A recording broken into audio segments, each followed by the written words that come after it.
Hey everyone, welcome back to the channel. In today's video, I'll show you how to save posts on Facebook. Let's get started. First, open your Facebook app on your phone. Then scroll through your feed until you find a post you want to save. This can be photo, video, link, or status. Then, after that, tap the three dots in the top right corner of the post. And here, tap Save Post or Save Video or Photo, depending on content type. Then, a confirmation will appear saved to your items. Then, to access saved post, go to the menu in the three horizontal lines at the top right corner. Then, go to Save. Then, it's usually under to your shortcuts or all shortcuts.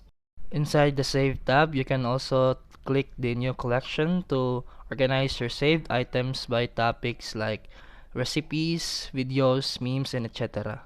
And that's it for today's video. If you found this helpful, please like and subscribe for more videos.